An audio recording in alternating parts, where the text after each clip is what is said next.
Oh yeah, we live, baby. You are not watching Juke Boy Sports Show. I'm your host, King Ralph, here with the homie and my co-host as well, the homie Kai. What's good? What up? What up? Ralph G from the Shy. It's good to see you, man. What up? That used to be my joint, yo. Martin was a Yeah, classic. facts. Martin, all them black sitcoms, man. Oh god. All right. But before we get this day jumping, Jumping, hold up. What's jumping. going on here? What's going on here? Where we Let at? me Where we sure I at? can gather my Where we notes. at? Gather my notes.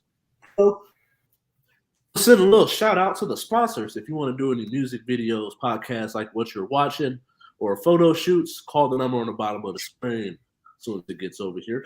Oh boy. Ooh, You I all don't know right? what that was. Need the 707 Heimlich? Fitboxer. Oh, the number on the bottom of the screen, 707 Fitboxer. I don't know. It's like I took a sip before we got rolling. And then that breath, like, it was like, oh, relax, bro. What you want? Oh man. Hey guys, don't drink Hennessy like Ralph, man. Yo, it's funny. I was with one of my homegirls the other day. She just Yeah. assumes that I drink Hennessy. And I was Oh like, wait, I knew it. Yeah, you said you post something like I was like, man. Yeah, I was yeah. Your tweets be having me laughing, bro. like I swear, I'll, but I'll, I'll just log in, just peep, like, oh snap, Ralph said something. but a lot of good stories, some wild stories as well, some head scratchers, even Yeah. um, in the NBA draft just passed this past weekend. Who are some winners and who are some losers in there? Okay, so I have a list of 3 winners and 3 losers. So I'll start off with my winners. One is actually number one. The team that had the number one draft pick in the NBA draft was Orlando Magic. They selected, I know a guy that you definitely liked and believe was the best player in the draft, and Paolo Banchero out of Duke. This is a move. When we did our mock draft, we thought they would go Chet Holmgren because they had Jalen Suggs and that connection. But when I looked at it, and in the back of my mind, I thought they could pick Jabari. But in the back of my mind, I was like, I thought that because they had centers, they had Wendell Carter, they had Mo Bamba. I think they had another guy, Ralph, I forgot his name. But even if they lost Mo Bamba to like free agency or what have you, just the fact they had so many centers at the position, maybe they would, switch to Jabari. Instead, they went with Paolo, and that was surprising. And they're a team that needs just a guy who can really carry that offense through scoring and also adds another playmaker. So Orlando Magic was one winner. My other two, I'll run them off real quick, was the New Orleans Pelicans. New Orleans Pelicans, I'm just going to say it right now, and I said what I said. The New Orleans Pelicans will be an NBA Finals contender next season. I'm not saying they're making the finals. I'm just saying they're going to contend for the NBA Finals as my sleeper team. And they got Dyson Daniels out of the G League. What he is a 6'6" combo guard, can play point guard, can play shooting guard, long wingspan, really, really good defender, which is someone that they needed on that team to go with a Herbert Jones, to go with a Jose Alvarado, right? Zion is coming back. He can take away some of the point guard duties from C.J. McCollum and allow C.J. McCollum and Brandon Ingram to focus on their scoring. Stephen A. Smith said that he didn't like the pick. He doesn't know anything regarding this. I'm sorry. So I'm like, moving on. So that just makes the pick even better. And then my last one for my winner was the Detroit Pistons. I definitely had to talk about the Detroit Pistons getting Jaden Ivey, who I believe we had in our mock draft. Jaden Ivey, a nice guard to pair alongside with Cade Cunningham, perfect schematic fit seamlessly. He can push the ball in transition, where in the half court you have Cade Cunningham who can play really well and get others involved. And he's really explosive and athletic. So I really like what they did. And they picked up Jalen Duren, which was traded from my Charlotte Hornets.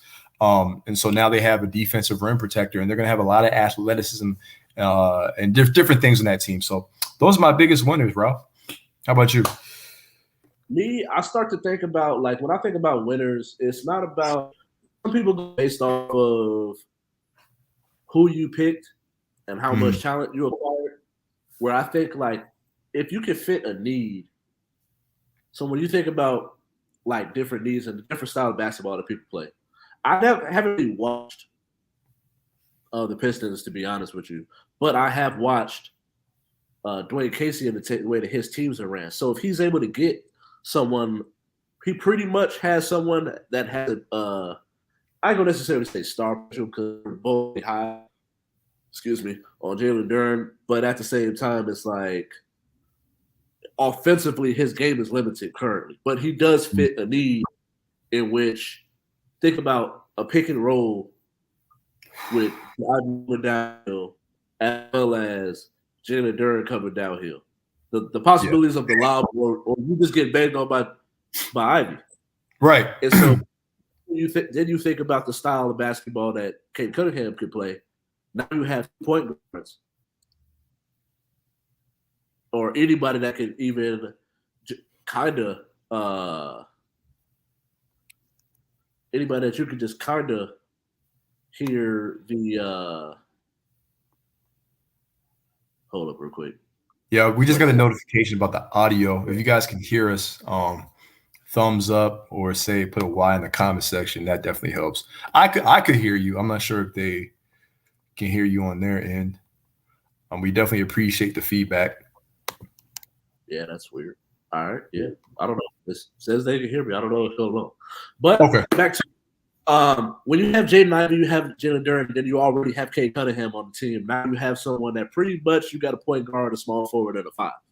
Then it's kind of like that's pretty much how you would optimally you would like to build your team that way. And so Pistons would be one team I definitely would throw in there. Another winner, I actually think like having the person who a lot of people think was the most talented overall. Like me, I was really high on Banchero because I think that just because you don't play a certain style of basketball in college doesn't mean that that's what you're going to play when you get to the league. Facts. Where I feel like roles in college are much more important in college than they are like in college. They want you to play as very specific roles. I got somebody for every squad or every position that I need, especially when it comes to like a Coach K. Coach K gonna put you in a position where he thinks that it's best for him to win the game. It may or may not be conducive to what you do best as an individual talent, but you're gonna play in a team concept. Banchero's role on that squad was go get us a bucket. So he did it in a multitude of ways where I think offensively, he's the most polished offensive player of the top 3. Yeah. Maybe the whole draft, but definitely the top 3. I think Chet is second after that. I think he's very much underrated. But I do think that Jabari's athleticism with how he's able to shoot and the way that he plays defense with the whole 3-and-D type of movement we got going right now, he's 6'10", but he can pretty much guard from 3 to 5. He probably has to put on some more weight in order to guard legit 5s, but he's 6'10" already. He's already like 225. Yeah. So then he's shooting 40+ from 3. And it's like when you start to think of that, if he could just take that and then add dribbling to it, we would see Marv say he can't rock with Chet. I don't blame you, bro. You know what? With him, man, it's like I understand the criticism, but I think if we look at him more toward like the position that KD plays, rather than being a 5, like a stretch 5, I think he's more of a 4 that has a little bit of handle. If you look at it from that standpoint, I think it can definitely work with him being a very good player in this league. Now at this point, it's like, can he be what the one thing about the Thunder, and I was going to give the Thunder some credit, is that Sam Presti doesn't really miss. He hasn't so far. Even the people that like he even had campaign who blossomed after he left the team. So it's like I still was kind of right, even though I was wrong in a moment. Kind of like Terrence Howard. Yeah, it happens. It happens. Even when I'm wrong, I still may be right. Yeah. And then Mitch McGary coming out of college was a problem, and he just never got right in the NBA, bro. Right. And so it was like it was just hit with him is more about his injuries. So Sam Presti, what he was able to do by getting Chet, who they made it loud and clear. I think we've been talking this since last year about Chet going to the Thunder. So it's crazy that he just ended up going to the Thunder. Yeah. And then to what was it, Jalen Williams they got from Santa Clara? Yeah. Mm-hmm. Yeah, I didn't think about that. I was like another hooper. And so it's like we just out here stockpiling talent. Right. See what we'll be able to do. I think another thing that's funny is they still got picks for years to come, and Imani Bates is going back to college. So I wonder, and at one point people were talking about him going to the Thunder. Right. Never say never that it could happen, right? It could definitely happen. And then so you already got Gilgeous-Alexander. You already got Giddey. Now you add to the mix. And then there's talk supposedly of them bringing back Russ. I don't know. It's about that. So yeah. But my loser. Okay. Biggest loser. My biggest loser, bro. I really could go in on the Knicks. But not about my draft pick with the Bulls, bro. And like speak on it. I don't really. I'm not gonna talk down on bros because I really don't know much about them. But if you just think about what the position that he plays, it wasn't a position of weakness for us. So I didn't really understand where you were going with that. And it's like we draft, what was his name? Dallin Terry? Or Talon Terry? It was Jalen Terry. No. Darian Taylor? I think it was Darian Terry. I feel like there's a lot of it was Dallin Terry. I feel like there's a lot of Dallin Terry. There's a lot of Jalen's and Jadens in this draft class, but that's a whole other conversation. Yeah, facts. But, I definitely think like I understand it to a certain degree because we had issues with injuries. But he's a 6'7". He played point in college, but at 6'7", with who we already have on the team, we're playing point. Already Kobe. You already got Lonzo, Caruso, and Ayo. And so it's like it doesn't really make sense to draft someone at that position unless you're gonna. He might be 6'7". Yeah. Only 195, and you're gonna be playing him as a 3. Yeah. But it's like that type of athleticism. He has a 7'1" wingspan. Yeah. So it's like positionless basketball. If you do a positionless basketball, it makes sense. But then it's like our spot of need was the 4. So although EJ Liddell slid down to like mid-second round, it still was like why there were some people at the 4 or 5 spot that you could have taken that would have given us more help. Because although he opted in today, Tony Bradley is not the answer as the backup, yo. Nah. He's not. Not your savior. Yeah, he's not your savior. No, I feel you on the Bulls. Mine is and here's the thing with the Knicks. So we had someone say the Knicks about it, but the thing with the Knicks is, and sometimes people are like, why would you try to rationalize something?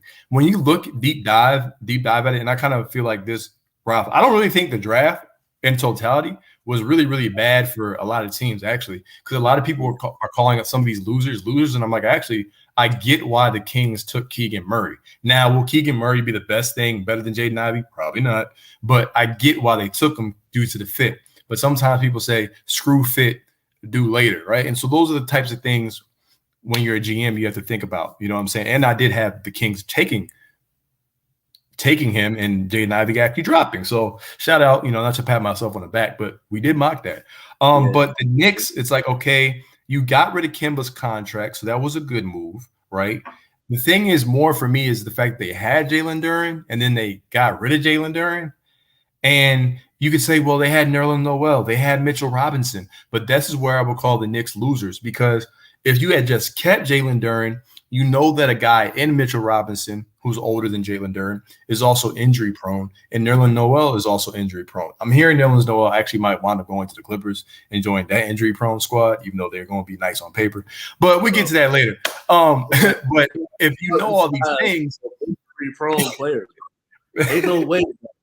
Right. But if you know all these things, I'm like, why don't you just keep the center? Now you get back future first round picks and all that kind of stuff. But with picks, it's predicated based off of where will the positioning of the team, where will the positioning of those teams with those picks be at the end of the season, which will determine your future. And also with the Knicks, and I'm not going to be hard on the Knicks. I just keep it real with the Knicks, right?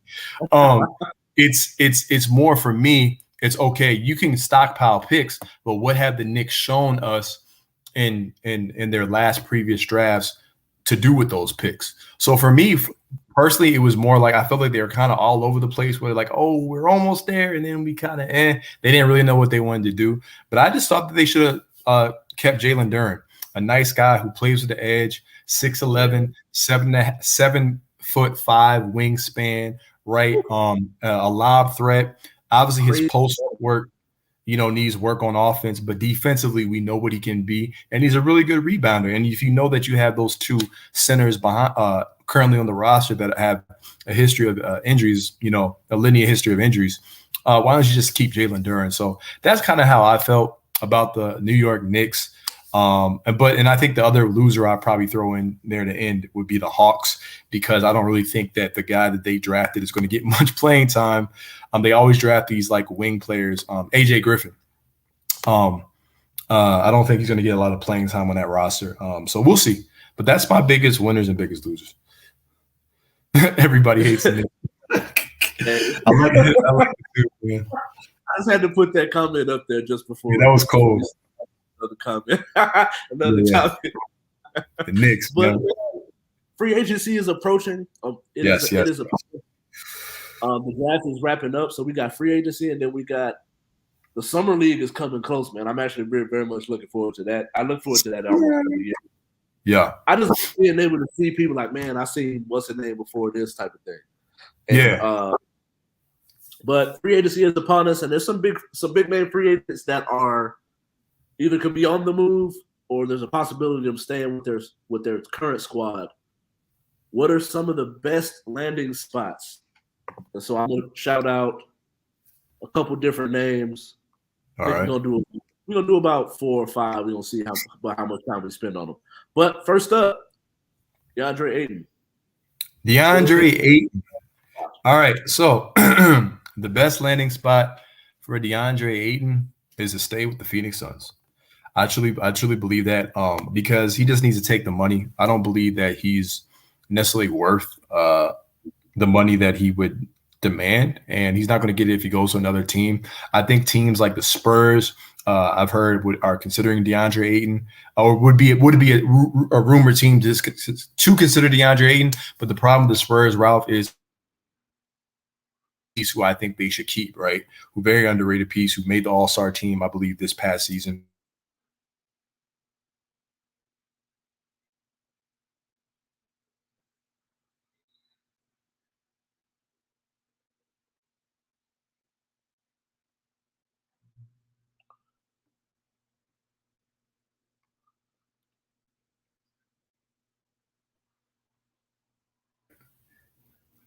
All right, there we go. I think we just kind of had a little connection issue.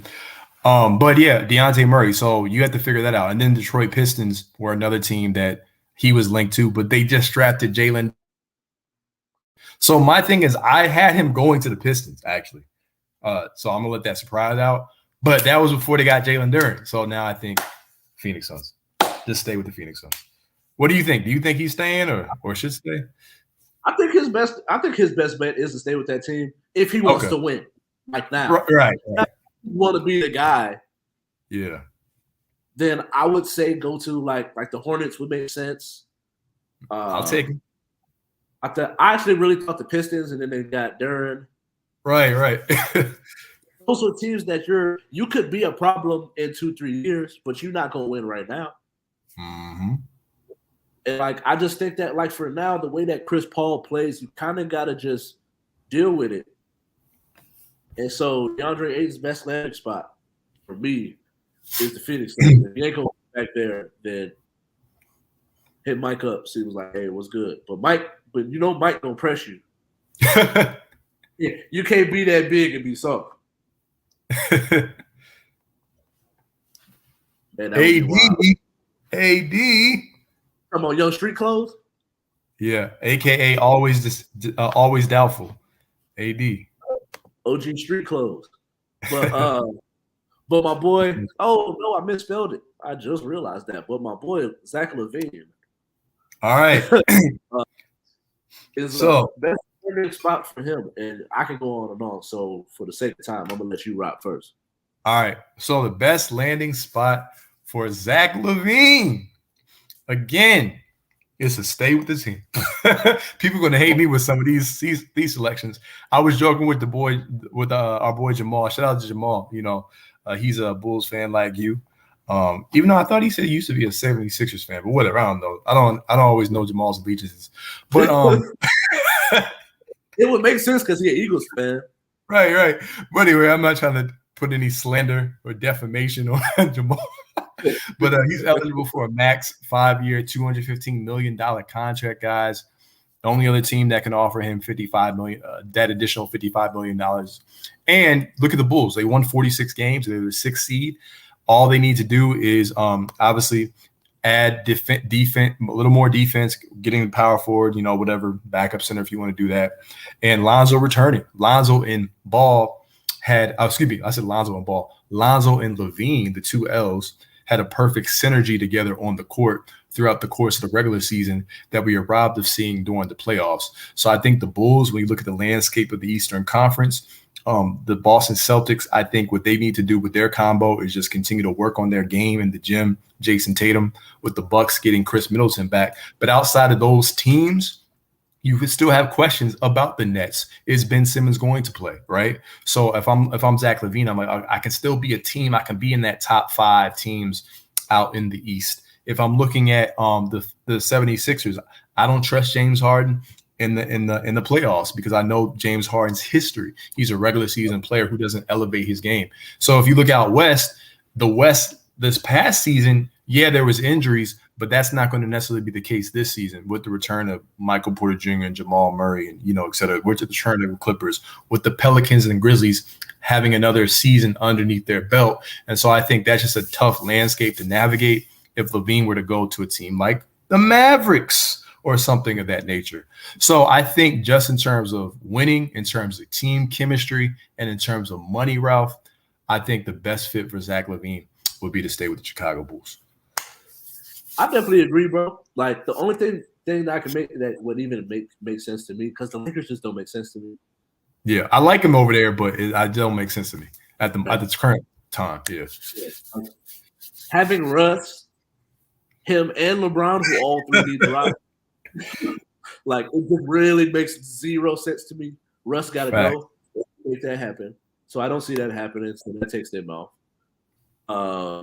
Then at the same time, Dallas does make sense, but with Brunson balling out the way that he did, you got to bring that back. Yeah. But then him, Luka, and LaVine, that's cold. Together, it's nice. It's but then, Christian Wood too. Then their fourth best player is another perimeter player. So like with Dinwiddie, so then it's like it's only one round. It is right. Not gonna play all 4 of them at the same time at one point, unless you go try to do the whole death squad. Yeah. That the Warriors do. Like that's the only way that would rock. But then it's like then you hear about defense at a certain point. So then to bring up defense, it's like the Heat need another 2 guard. Mm-hmm. Somebody that can run the point at the same time, depending on what they do with Lowry. Because I just feel like Lowry answer, but y'all know how I feel about Kyle Lowry. But this is strictly from a basketball standpoint at this point. It had nothing to do with me personally, how I feel about it. I just feel like in the playoffs, like, bro, how you got, like, people got you as a Hall of Famer, but you scored 0 points. I mean, I don't know who these people are, but not me. Like, come on, G. Like, some people got him as, like, they trying to argue he's a Hall of Famer. Like, oh, he's not one of the greats. Like, no. He's not Maybe one the of the Raptors greats. Hall of Fame. Maybe the Raptors Hall of Fame. Yeah. But, like, I think Zach LaVine with the Heat would be crazy. Yeah. But at the same time, it's like I know he's a dog when it comes to like I'm not afraid of anybody. Anybody can get this work. But on the defensive end, they're gonna challenge him to play defense to a certain level of like, is he willing? Is he ready to step his game up to play that type of defense? Yeah. And that's an internal discussion he would have to have for himself and challenge that he had to be willing to take on. If he's willing to accept that and willing to do that and can and remain healthy, because I know there's some injuries that he does, knick-knack injuries he's had, and he came off that ACL, right? But he still has good athleticism. If he can remain healthy and he's willing to buy into that Heat culture, I think that would be a nice fit down in Miami if he's willing to do that. True. And then we brought him up a few times already, but had a relatively small buzz going into the playoffs. By the way he balled in the absence of Luka Doncic, I feel like he has put himself in this conversation as far as, if not a star already, he's solidified himself as a legit starting point guard. He should no longer come off your bench. Yeah. On not too many teams outside of like your stars, he's not going to start over James or Kyrie or Luka or Steph or Dame, to name a few. Like he's not going to start over those, but he's a legit starting point guard. So, what is the best possible landing spot for Jalen Brunson? I'm gonna keep it real. I actually believe the New York Knicks, because we're saying for Jalen Brunson, not necessarily for the Knicks, for Jalen Brunson. And the reason being is because he earned his way, he earned his way, and he earned his pay, right? So because the level that we look at performing is not the regular season, it's the playoffs. And he made a name for himself, and he's been able to produce for 2 playoffs in a row where he was able to produce for those 2 rounds where he was able to be a scoring force. And when Luka, with and without Luka on the court, remember now, Luka wasn't there for half of that Utah Jazz series, which I was like, hey, I said that the Mavericks are going to win. I said, don't believe in Utah, man. I said, don't believe in Utah, man. And they were able to get it done. So eventually they got to get it right, bro. They just and sometimes eventually worst they can't get right. Right, and sometimes eventually they don't have to get it right, man. But hey, go get the bag, right? Go get the bag. Let's see. We believe that? We taking them over hard? Yeah. Okay. So but pretty much, get the bag, I think. Because if you stay in Dallas, it's cool, but defensively, Dallas needs defensive help, right? And so Jalen Brunson's not going to provide you with that. So I think, hey, let him go get the bag in New York and play around. And also, when you look at the Western, my last point on Brunson is when you look at the Western Conference, remember we spoke last season about the Clippers and John Wall, and we'll get to that eventually. I only bring that up because there was talking about what teams need a point guard. And I laid out the list of the NBA teams, and very few teams needed a point guard. So if I look at the Knicks, I'm like, hey, Brunson could fulfill a need for a while. So it goes to the Knicks and get the bag, man. All right. So I got a spot for it. Okay. I feel like his best landing spot is for the New Orleans Pelicans. Because if you look at the Pelicans, you already have CJ in a spot. You already got B.I. in a spot. With Herbert Jones, I think he solidified himself as a 3-and-D. Yeah, he is.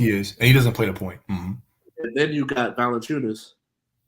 If you don't, or if you want to go with the smaller lineup, once you get a healthy Zion back, you can decide, down, bring Herbert off the bench.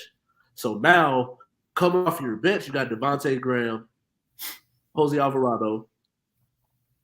And then at that point, that's where you would mix in whether or not you got Valanciunas or Herbert Jones coming off the bench. So now you have a deep quality team mixed with veterans, young talent, and proven hoopers. Like, I think that CJ is nice and he can get you a bucket, but he has proven he can't be your best scorer. Now, depending on how good that first scorer is, it just depends on. That's a different type of conversation of whether or not can he be your second best scorer, because he flames out sometimes, and it's like I don't understand why. Yeah. It wasn't until because B.I. was hooping. It just was whether or not can CJ hoop with him in order to get them past the Suns. And in the end, they both did their thing. This was too much. The Suns were just too much at the end. So go ahead. Yeah. And to finish my point, you had a Jalen Brunson with a CJ, B.I., Zion, and Valanciunas. Like, I don't know the numbers as far as what the salary that they had to give these types of players. Because I know the way that this money is going up and how Jalen Brunson just hooped, it's kind of hard to pay him as a starting point. You definitely gonna have to pay him at a good $20 million a year. Oh yeah, because that's what he's looking for too, right? Right.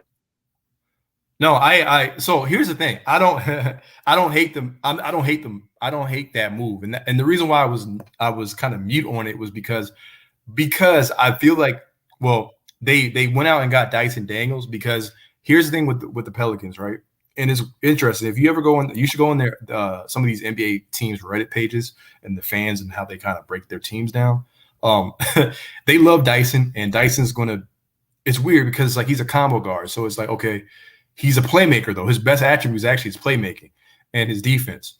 So he can run the point, but then CJ was running the point, and like the Pelicans fans, when I was engaging with them, it's like, but CJ's running the point. It's like, we don't need that. CJ runs the point. Dyson's not going to run the point. CJ's running the point. And I'm like, but CJ to me is a scorer, not saying he can't play make because everything's positionless. And so that's why when you bring in Brunson, it's interesting because it's like they really believe in CJ at the point guard position. But then you have another section of the fan bases that's like, well, Dyson's going to play the point guard position. So if you bring in Brunson, yeah, you have more scoring, but defensively, he's not going to really give you anything. He's going to be hunted on defense. And my only pushback is, that's one pushback, but also you didn't mention him, Zion Williamson. Once Zion Williamson comes back, now you have CJ, you have Brandon, you have Zion. The ball can only be around but so many people, you know what I'm saying? And so it's like, I feel like scoring wise, because Zion was averaging what, like 28? So if Zion averages 28, CJ averages like what, 22 or something. Ingram was averaging 27 in the playoffs without Zion, and he's a dog and he's attacking the rim, and he's a 3-level scorer with a post-up game now. My thing is like, where would Brunson fit in?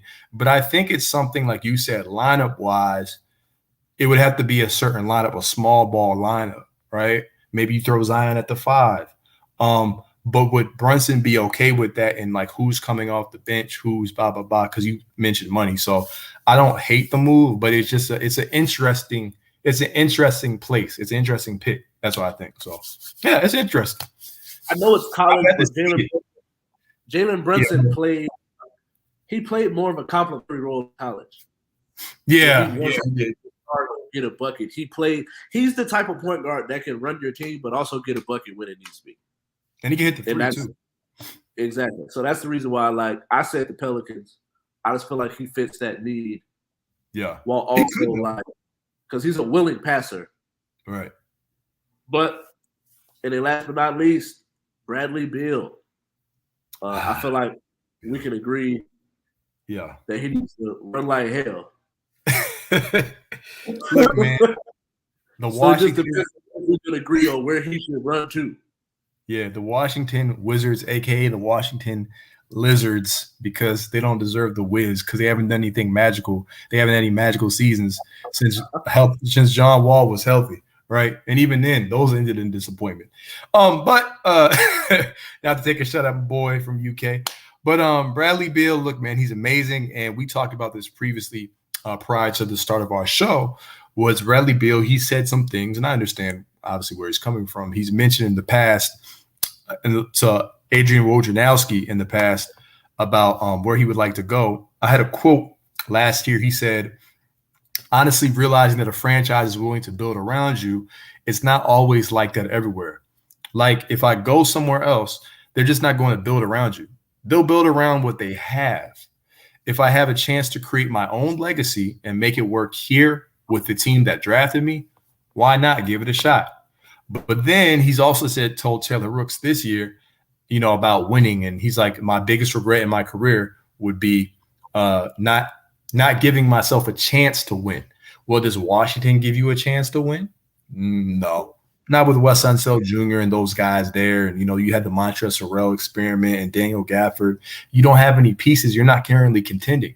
Bradley Beal is a year younger than me, but we're technically both the same age. I believe he's 29 years old or whatever. So it's like, dude, like the clock is ticking. Yes, players are playing longer. Don't get me wrong. Like you can still play, but in terms of your prime and your peak years, those are going to be soon on the other end of the burner. So I think going to a team in a sign and trade, because there's no team that can offer him the money if he doesn't take the max, by the way. They don't have $43 million in cap space. It just doesn't exist. He would have to do a sign and trade and there'd probably be a third team involved and go to a team like the Miami Heat. I like that. But if he doesn't care about, I don't even like to say care about winning, but if he really just prioritizes the general wealth, which he's continued to accrue, I would say stay with the Washington Wizards, because he would be eligible to sign a 5-year max deal of $251 million. Any other team that he signs with, if he turns down that, would be 4 years of $186 million. So the only other team outside the Wizards for me personally, I actually like him in Miami, man. I really do. And I'm not going to spend too much time on it, man, because I definitely agree with you. So there's no point beating on a. All right. Keep it rolling. Yeah, I just agree with you, man. It's not much to really expound on. I just hope I really want him to get out of there. That's all I care about. Facts. I'm the whole Kobe and Tim Duncan thing. And you're not gonna win no title with them, bro. Right. So, not in those organizations. That has nothing to do with you. I would not think of you any less for leaving. Yeah. But run. Sha'Carri Richardson. Ooh, it's gonna be a good one. Failed to qualify in a 200 meter over the past weekend, and she had some words, and she's kind of reiterated things that Cam Newton, Naomi Osaka, and Simone Biles have even said, as far as respecting the athlete.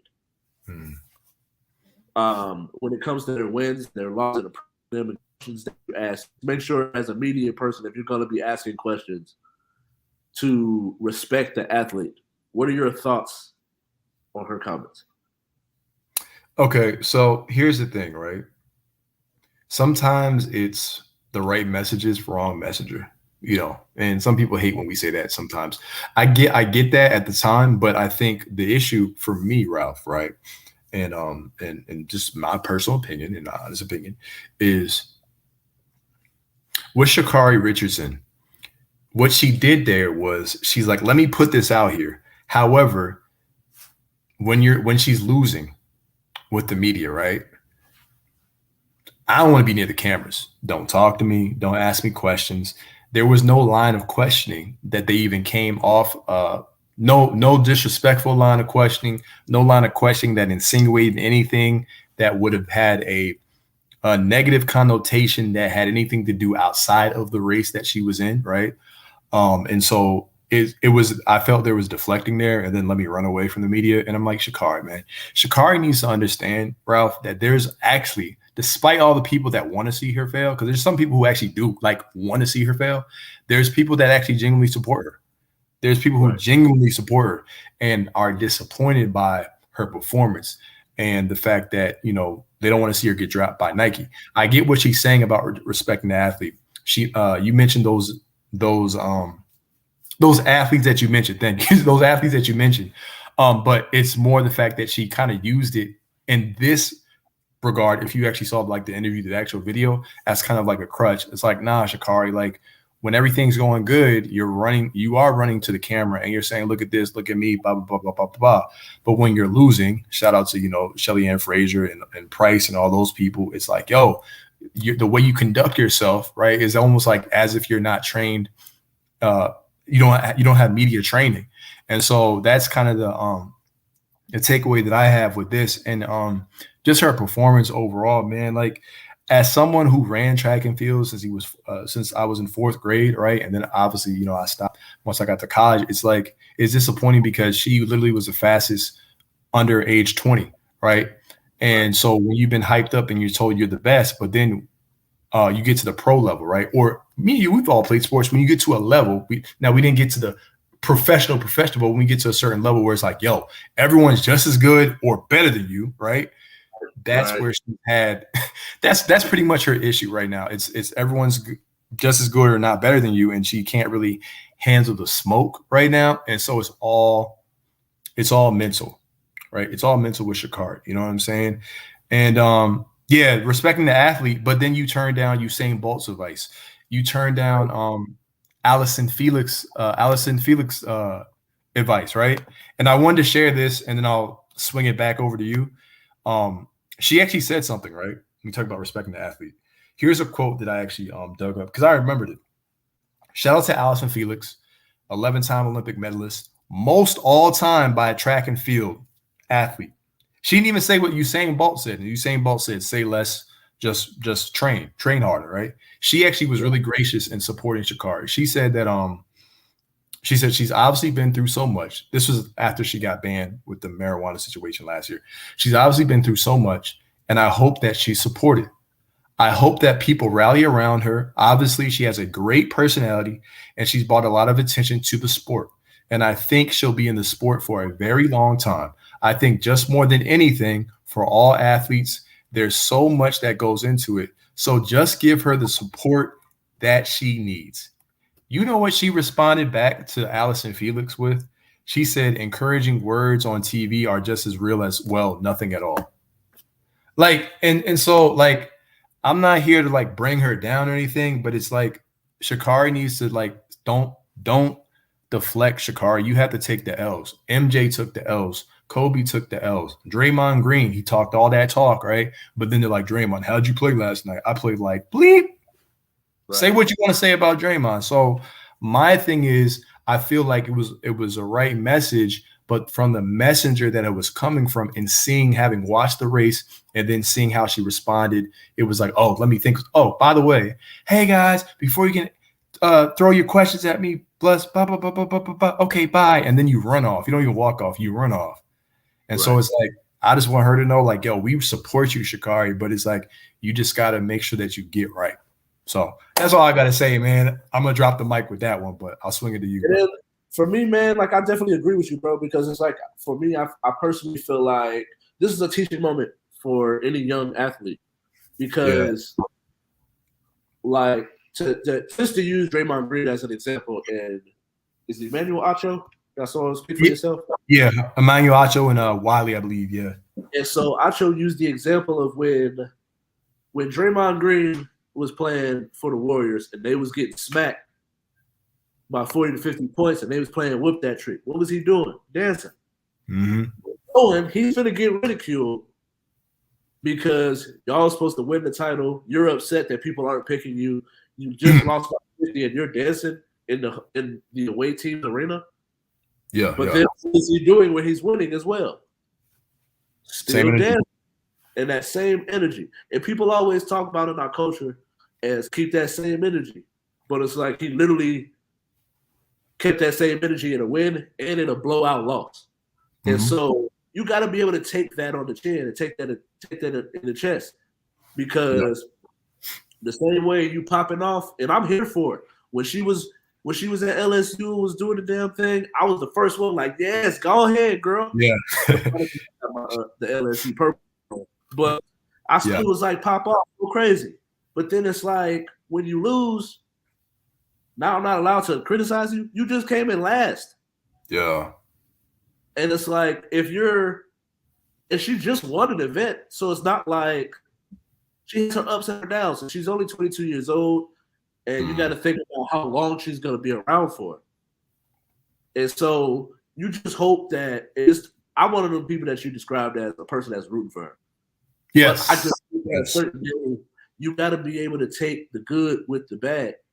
I think too often we talk, and I'm not going to get into this whole new generation and not being able to take stuff and softness and all of that other stuff. I'm just specifically talking about in this instance or the behavior she has exuded where you're just not taking things in a manner in which you got to understand what that comes with. And I think that too often as people, we don't think about situations and what comes with that situation. we just think like I should be able to do this. Nobody should say nothing to me, and I can do what I want and what you want. And it's like you have the right and free will to do and behave in a manner in which you choose and you think is fit. But just know other people are not always going to agree with that. So when you work in a platform or you stay in a space where you can be publicly criticized, you got to know what that comes with. And as a person that like, I get on a lot of podcasts, I go on, I watch a lot of YouTube, I'm on a lot of social media. So the comment section, people just be saying the most wildest things. And I'm not saying that you have to deal with that. But you can also be like Giannis, who doesn't have social media at all.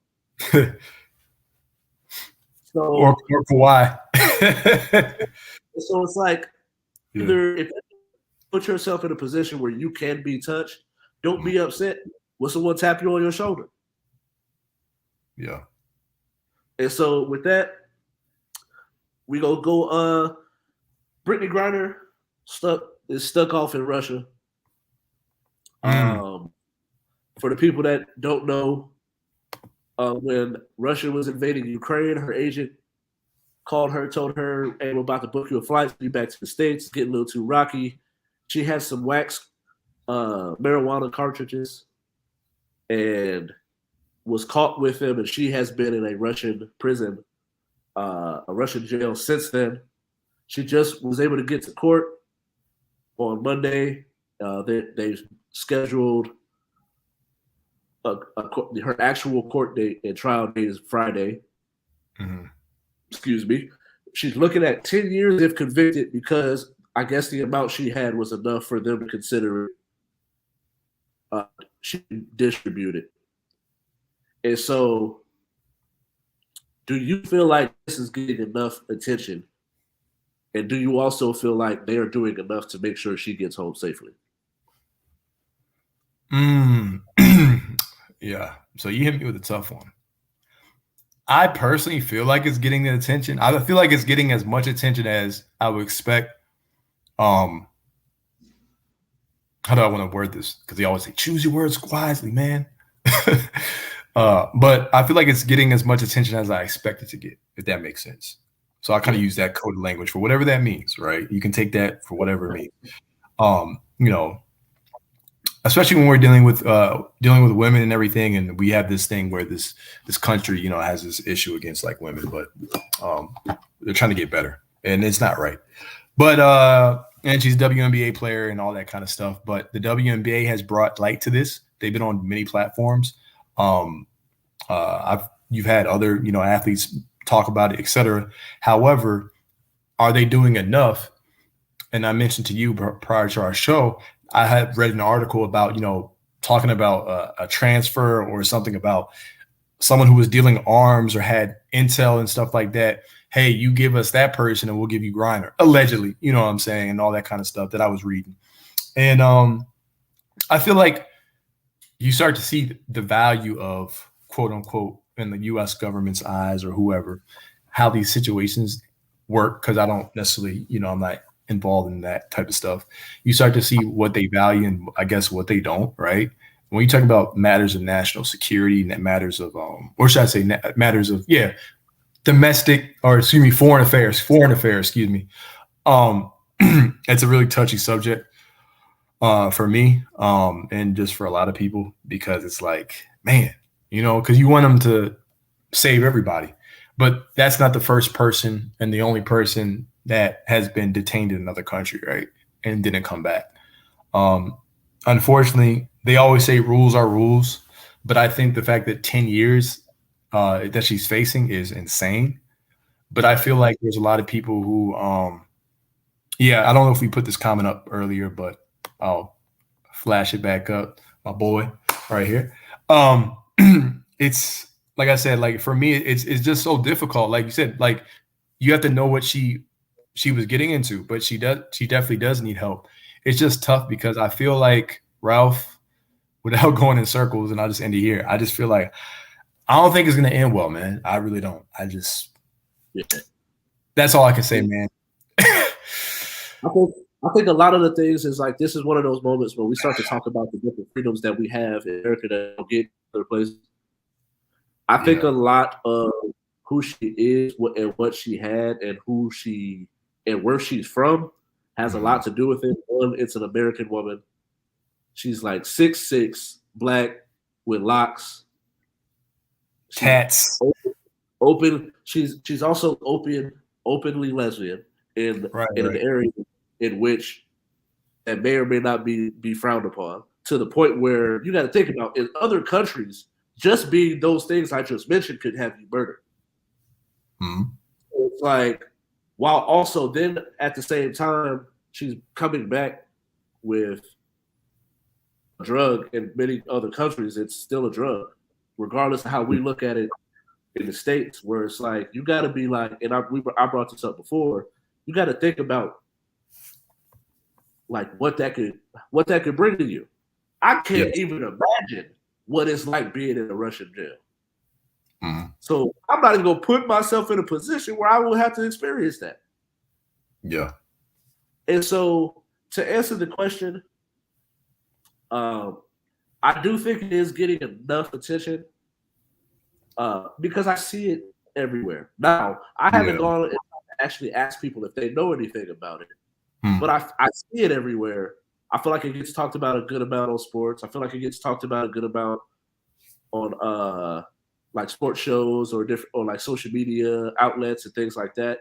It gets talked about on podcasts, but at the same time, I don't think that they're doing enough to make sure she gets home, because at the end of the day, that's still one of our people out there in a jail for something as simple as like, how much time would you give someone if you just caught them trying to get on like a Spirit airline with some wax cartridges? All right. 10 years? Like, yeah, you got to go get her and bring her back to the crib. Yeah, I'll end it with this. Of course, they're not giving her enough attention because they're too busy overturning women's rights. So that's all I'm gonna end it with. I'll put that out there. All right, moving on. Hey, you feel me though? I'm like, yo, someone just let's change stuff. So yeah, let's move on though. But change this segment from inbounds and out of bounds. We're just gonna call it out of bounds. But got a couple quick topics before we get up out of here. John Wall and the Rockets agreed to a buyout, and it's looking like he's signed with the Clippers. I've already seen posters putting them as a favorite. They were already one of the top 5 favorites to win it all. Is that out of bounds, or are they actually a favorite? No, it's inbounds. Pretty much, in short, this is something we talked about last year, actually. So shout out to us. As long as he's healthy, right? They get a backup center. The team has to be healthy, and they're definitely going to be. They'll be contending for an NBA championship. Not saying they'll make the finals, but it's all barring health with the Clippers at this point. Like their roster is fine. So yeah. Like if they keep their roster as currently constructed, don't change up too much. Yeah. What did they go to?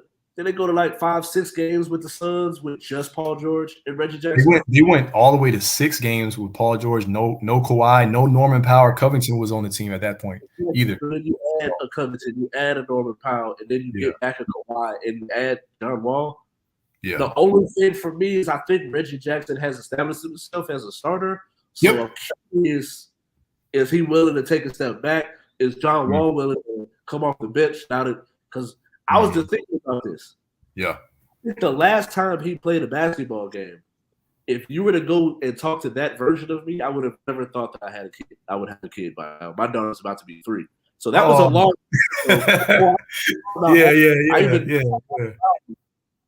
And now my daughter's about to be 3. This man has not played an NBA game in years.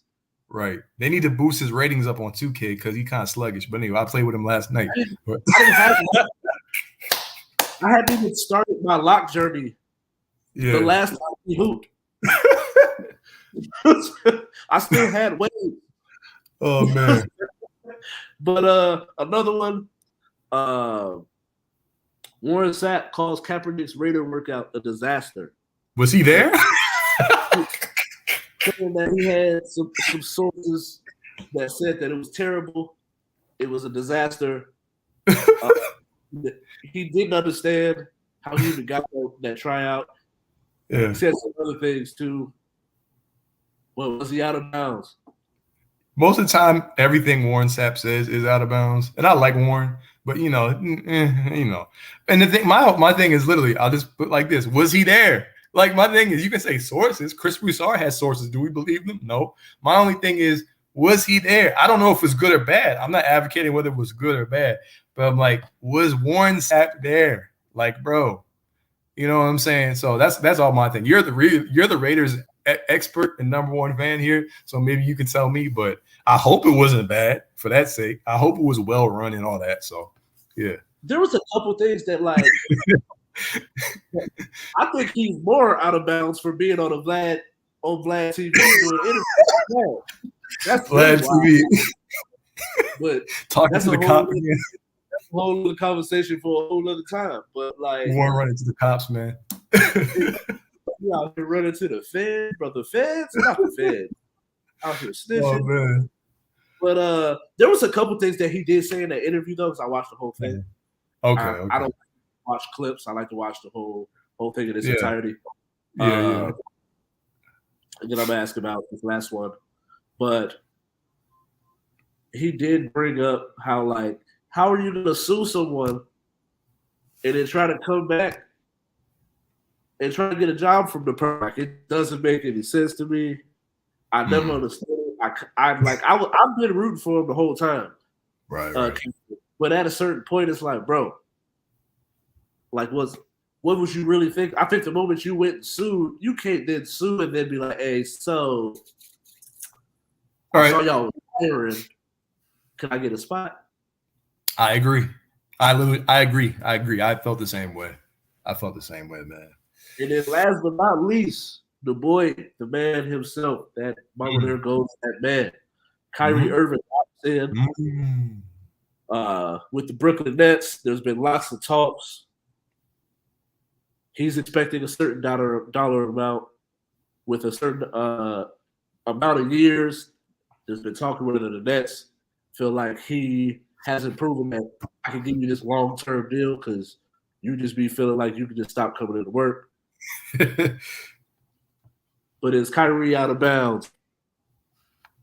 Yeah, I'm gonna have to go say yes. He is on my boy on that one. I think it was smart. But if you can't win with KD, I know championships are guaranteed. But if you can't win with KD in his prime, man, his prime only gonna last for so much longer, man. Like, come on, man, go run, because if you ran to LeBron, like, don't run back to LeBron. All the narratives, like, no, stay. Yeah. Tough it out, work it out. Now, Ben Simmons, they got to figure that out. You feel me? Ben Simmons could blow up everything, but that's all. So, yeah, man. You said he was out of bounds? Wait, for wanting to stay or wanting to max? It's the whole ordeal. Like, he wants this long-term deal. Oh, well, I think he's in bounds if he wants the bread, but should he get the bread, that's a different thing for long term. But I definitely agree with you, bro. And I ain't gonna spend too much time on it because we gotta get out of here a bit, or in a minute and 30. But I'm gonna make it real quick. All right. I think you should want everything that you could get. Whatever somebody's willing. It's not about are you tripping for asking for it. Are they willing to give it to you? So I'm gonna say he's in bounds as well. But and shout out to him exercising that getting that player option. Because he got 1 more year and I can do what I want. Or he can be on his best behavior and show up to work and hoop as many games as he stays healthy, because he is actually injury prone too. But true. Gotta get up out of here, y'all. Thank you for watching. It was a great episode. Sorry, and thank you for your patience as far as the outages. I don't know if it's my end or his end, but I know it's raining cats and dogs over here just before I started. Oh, so, it is? Yeah, it was wild out here. My brother's doing videos in it. It was wild. We were upstairs playing 2K. But make sure you follow us on Instagram at J.U.K. Sports Show. Make sure you follow, like, subscribe, all of that on Facebook and YouTube. The He Say, She Say, all one word channel. Make sure you like all my socials, Twitch, Twitch, Instagram, Twitter at KYNGRALPH. And you can follow me on IG at the.houseofhoops. All right. Thank you all for watching. Peace out. Stay safe out here.